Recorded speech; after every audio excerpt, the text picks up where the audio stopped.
Hello everyone. I hope everyone had a wonderful weekend. I know mine was very, very chilled. It was pouring down all weekend here in Perth, so it was actually a really nice chilled weekend. But I hope everyone's having a great start to the week.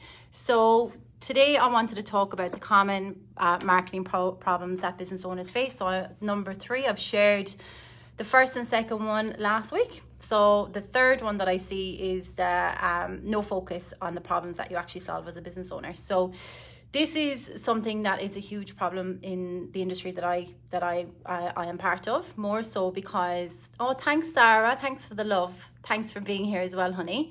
Hi, how are you? Thanks Hannah, thanks for being here. Just as well, can you let me know if you can hear me okay? Because I know I've had recently some technical difficulties, so it would be great if you could just tell me you can hear me.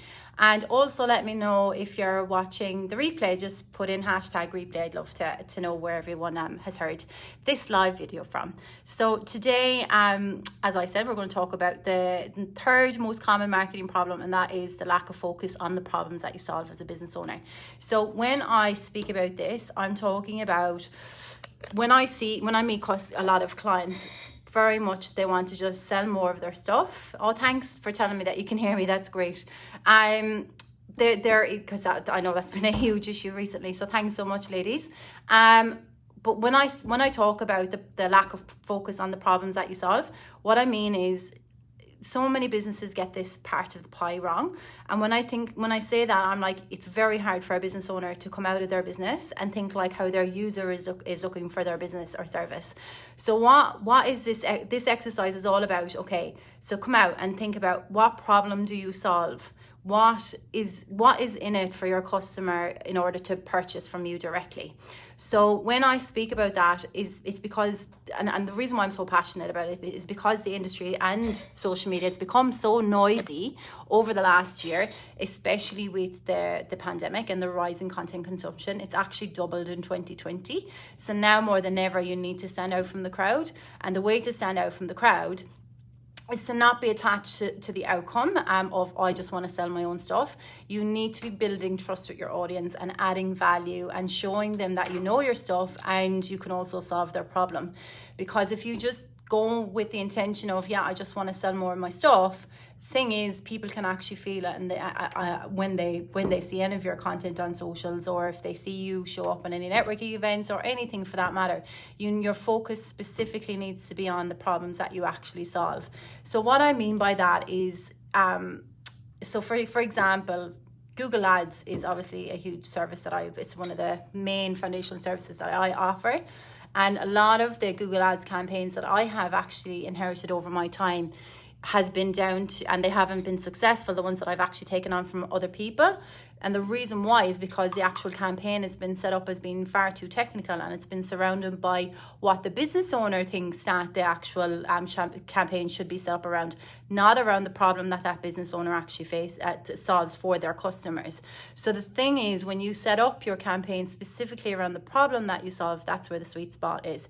Because let's face it, if you're like, for example, you could be, I'll talk about one of the home builders. You could be a home builder, but like if somebody's looking for like a luxury home, they're not going to be looking for first home buyers or anything like that. So you need to figure out, okay, what is the problem that a luxury home builder would want? And that would be like, I actually want luxurious home, I want turnkey, I want all of the bells and whistles, I want high-end service. So that is kind of like the way the marketing campaign would be steered towards. You wouldn't be targeting first home buyers or anything like that, because it wouldn't be relevant.